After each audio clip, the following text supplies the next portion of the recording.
السلام علیکم ورحمۃ اللہ وبرکاتہ نحمده ونصلی علی رسوله الکریم اما بعد فاعوذ باللہ من الشیطان الرجیم بسم اللہ الرحمن الرحیم رب اشرح لي صدری ویسر لي امری واحلل عقدۃ من لسانی یفقهوا قولی ربنا زدنا علما اللهم فقهنا في الدین آمین یا رب العالمین۔ آج ہمارا جو ٹاپک ہے وہ باب افعال سے ہے۔ اس کو کرنے سے پہلے ہم لوگ دیکھتے ہیں کہ باب افعال جو ہے وہ بیسکلی ہے کیا۔ ہم نے جو ثلاثی مجرد ہم جانتے ہیں کہ وہ مجرد وہ الفاظ جو کہ 3 لیٹرز پر مل کر بنتے ہیں ان کو ثلاثی مجرد کہا جاتا ہے، اور وہ جو ابواب ہیں ثلاثی مجرد کے وہ 6 ہیں، اور جبکہ ثلاثی مزید کے جو فی ہے یعنی کہ فی جو ثلاثی مزید نکلا، ثلاثی سے مزید جو ابواب نکلے فی ہی اس میں سے ثلاثی سے مزید جو اس میں سے باب نکلے ہیں وہ 12 ہیں۔ مزید جو اب باب نکلے ہیں وہ 12 ہیں۔ ثلاثی مجرد سے آگے جو مزید باب نکلے ہیں وہ 12 ہیں، جن میں سے ہم 8 پڑھیں گے، جو کہ 8 جو اب باب ہیں جو کہ امپورٹنٹ ہیں، جو قرآن اور حدیث میں بہت زیادہ استعمال ہوئے ہیں۔ 8 یا 10 ہم کوشش کریں گے کہ ہم پڑھیں، ٹھیک ہے، 8 سے 10 تک، ٹھیک ہے، جو قرآن مجید میں استعمال ہوئے۔ ویسے زیادہ تر 10 تک ہوئے ہیں، لیکن بہرحال 8 یا 10 دیکھتے ہیں کہ ہم کتنے پڑھتے ہیں۔ سب سے پہلی بات یہ کہ باب افعال جو ہے اس کی پہچان کیا ہے۔ ہم جانتے ہیں کہ جو ہمارا جو ثلاثی مجرد تھا وہ لفظ وہ ہمارا بنا تھا فا عین اور لام کے وزن پر، یعنی کہ فعالہ کے وزن پر۔ اس باب افعال کا جو نام ہے اس کے اندر یہ جو الف، اس لفظ کو اگر ہم دیکھیں تو یہ فا ہے، یہ عین ہے اور یہ لام ہے۔ اس کے اندر یہ جو الف ہے، یہ والا جو حمزہ آیا ہے، یہ حمزہ جو ہے یہ ہم نے اس کے اندر ایک ڈالا یہاں پر حمزہ، اور اس کے بعد ہم نے اس کے نیچے زیر لگا دی افعال کا۔ اچھا، یہ ہم نے حمزہ ایک ڈال دیا اور پھر ہم نے دوسرا افعال کا الف یہاں پر ڈال دیا۔ یہ والا حمزہ ہے کیونکہ اس حمزہ پر حرکت لگی ہوئی ہے، اور یہ والا جو ہے یہ حمزۃ الوصل یعنی کہ یہ الف ہے، یہ الف ہم نے اس کے اندر ڈالا، اس پہ کوئی حرکت نہیں ہے۔ اچھا، سب سے امپورٹنٹ بات یاد رکھیے گا کہ جو اس کے ساتھ حمزہ لگا ہوا ہے باب افعال کے اندر، یہ حمزہ جو ہے یہ قطعی ہے۔ قطعی کا مطلب ہوتا ہے جو کہ کاٹ نہ سکتے ہوں، جو گرا نہ سکتے ہوں۔ ہم ابھی تک جو حمزہ پڑھتے آئے ہیں وہ حمزہ وصلی تھا، آپ کو یاد ہوگا ہم نے جتنے بھی حمزہ پڑھے ہیں حمزہ وصل پڑھے ہیں، جن کے اوپر حرکات نہیں ہوتی ہیں، اور حرکات ہوں بھی تو ہم حمزہ وصلی کو گرا بھی سکتے ہیں اور ہم اس کو لگا بھی سکتے ہیں، ٹھیک ہے۔ حمزۃ الوصل جو ہوتا ہے وصلی حمزہ جو ہمیشہ قائم نہیں رہتا، لیکن حمزہ قطعی جو ہے وہ ہمیشہ ہمیشہ قائم رہتا ہے، یہ اپنی جگہ کبھی بھی نہیں چھوڑتا، یہ قطع نہیں ہونے دیتا، خود کو کٹنے نہیں دیتا۔ اس کو قرآن کے اندر جو لکھنے کا طریقہ وہ کیا ہے کہ سب سے امپورٹنٹ بات یہ ہے کہ باب جو حمزہ قطعی ہوتا ہے اس کے اوپر حمزہ لکھی بھی لازمی ہوتی ہے۔ اس کا مطلب یہ ہے کہ حمزہ قطعی ہے اور اس کو آپ اتار نہیں سکتے اس کے اوپر سے۔ جیسے اردو میں ہم نام استعمال کرتے ہیں احمد، احمد کے اوپر جو حمزہ ہے یہ حمزہ قطعی ہے اور ہم لوگ نہیں لکھتے ہیں، وہ بہت بڑی غلطی ہے، ہمیں لکھنا چاہیے۔ حمزہ وصلی نہیں ہے، وہ حمزہ قطعی ہے۔ اسلم، اسلم، اس کے اوپر بھی حمزہ قطعی لگا ہوا ہے، کیوں؟ یعنی کہ اس لفظ کا کے ساتھ شامل ہے یہ لفظ، ٹھیک ہے، اس لفظ کے ساتھ یہ حمزہ جو ہے یہ پکا شامل ہے، آپ اس حمزہ کو کہیں پر بھی گرا نہیں سکتے ہیں۔ یہ حمزہ بہت پاورفل ہوتا ہے، آپ اس حمزہ کو کہیں پر بھی نہیں گرا سکتے، اس کو حمزہ قطعی کہتے ہیں۔ اور باب افعال کی پہچان یہی ہے کہ اس کے ساتھ حمزہ قطعی ہوتا ہے، اس کے آپ جو بھی ورڈز پڑھیں گے ان کے ساتھ حمزہ قطعی لگا ہوگا، اس کو باب افعال کہتے ہیں، ٹھیک ہے۔ یہاں تک جس چیز کو بات سمجھ آ گئی ہے وہ اپنا ہینڈ ریز کیجیے، تو پھر ہم آگے چلتے ہیں۔ تو استاذہ وصلی اور قطعی میں یہی فرق ہے کہ قطعی کے اوپر ہمیشہ حمزہ ساتھ مینشن ہوگا؟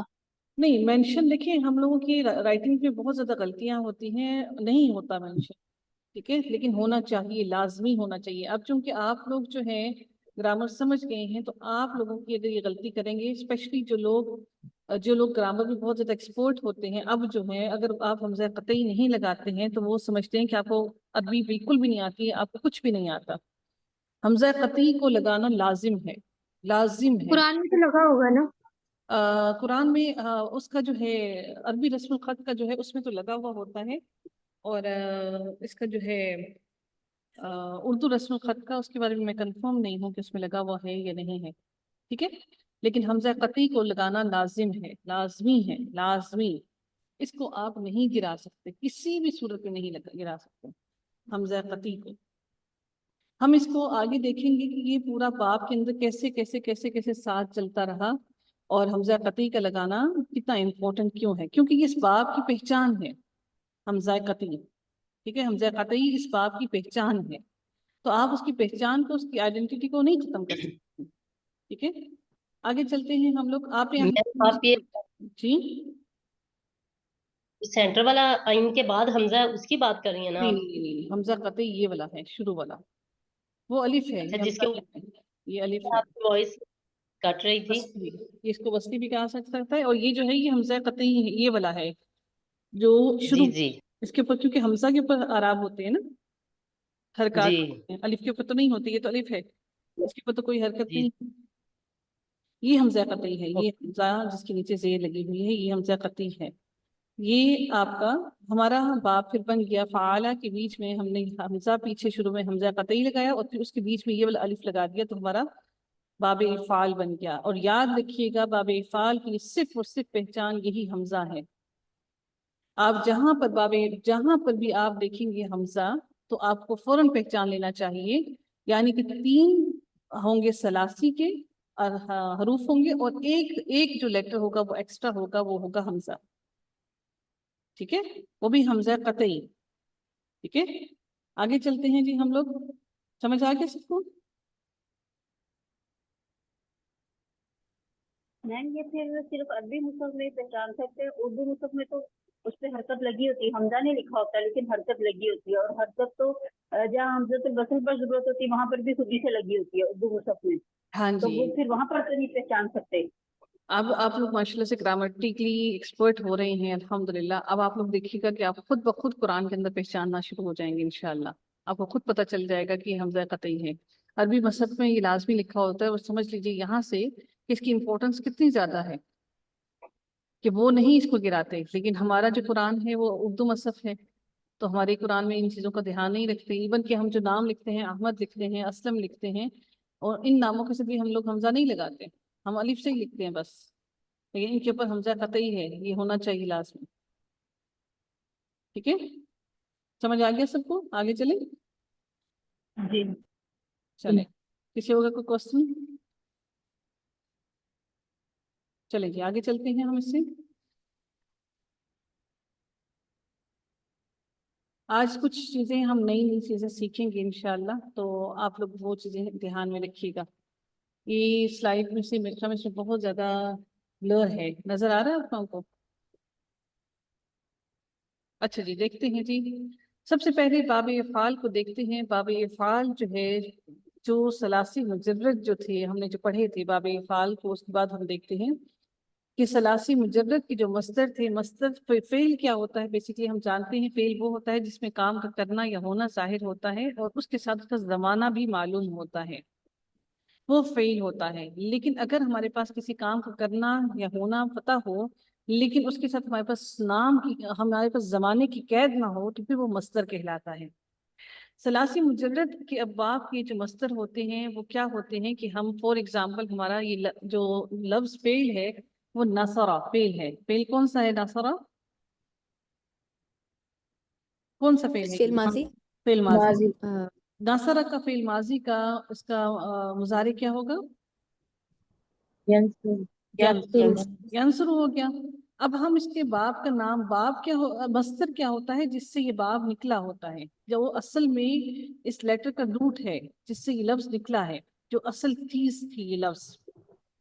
تو اس کا جو مصدر ہوگا وہ نصر ہوگا. یاد رکھیے گا مصدر کے اوپر ہماری تنوین آتی ہے کیونکہ اسم ہے نا، تو یہ اس کا مصدر جو ہوگا وہ نصر ہوگا.